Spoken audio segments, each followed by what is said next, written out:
ശത്രുക്കൾക്ക് മേൽ കനത്ത പ്രഹരമാകാൻ തയ്യാറെടുത്ത് ഇന്ത്യയുടെ ഹ്രസ്വദൂര ഭൂതല വ്യോമ മിസൈൽ DRDOയും നാവികസേനയും ചേർന്ന് വികസിപ്പിച്ചെടുത്ത സർഫസ് ടു എയർ മിസൈലിൻ്റെ പരീക്ഷണമാണ് വിജയകരമായി പൂർത്തിയാക്കിയത്.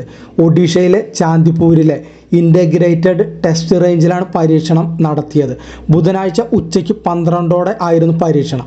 ഭൂമിയോട് വളരെ അടുത്തും താഴ്ന്നും പറന്ന് അതിവേഗം ആകാശത്തിലെ ലക്ഷ്യത്തെ തകർക്കാവുന്ന മിസൈലാണിത്. പ്രതിരോധ മേഖലയിൽ മികച്ച രൂപകൽപ്പനയുടെയും വികസന കാര്യക്ഷമതയുടെയും ഉദാഹരണമാണിതെന്ന് DRDOയും നാവികസേനയെയും പ്രതിരോധ മന്ത്രാലയത്തിലെയും അഭിനന്ദിച്ച് പ്രതിരോധ മന്ത്രി രാജ്നാഥ് സിംഗ് പറഞ്ഞു. ഇന്ത്യൻ നാവികസേനയ്ക്ക് ഇത് മികച്ച ഒരു ശക്തിയാകുമെന്ന് അദ്ദേഹം പറഞ്ഞു.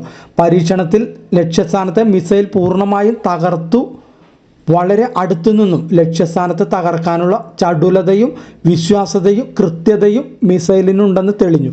യുദ്ധസമയത്ത് എന്ന പോലെ ആയുധ ഘടകങ്ങളെല്ലാം യോജിപ്പിച്ചു തന്നെയായിരുന്നു പരീക്ഷണം.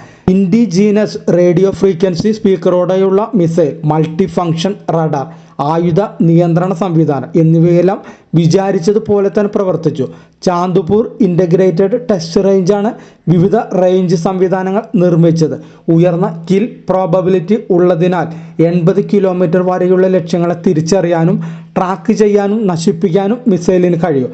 കടൽ സ്കിമ്മിംഗ് ലക്ഷ്യങ്ങൾ ഉൾപ്പെടെ അടുത്ത ദൂരങ്ങളിലെ വിവിധ വ്യോമ ഭീഷണികളെ നിർവീര്യമാക്കാൻ ഇതിന് കഴിയും. ജെറ്റുകൾ, യുദ്ധവിമാനങ്ങൾ, ആളില്ല ആകാശവാഹനങ്ങൾ തുടങ്ങിയ വിവിധ വ്യോമ ലക്ഷ്യങ്ങൾക്കെതിരെ പോയിന്റ് ആൻഡ് ഏരിയ പ്രതിരോധം നൽകാനും ഈ സംവിധാനത്തിന് കഴിയും.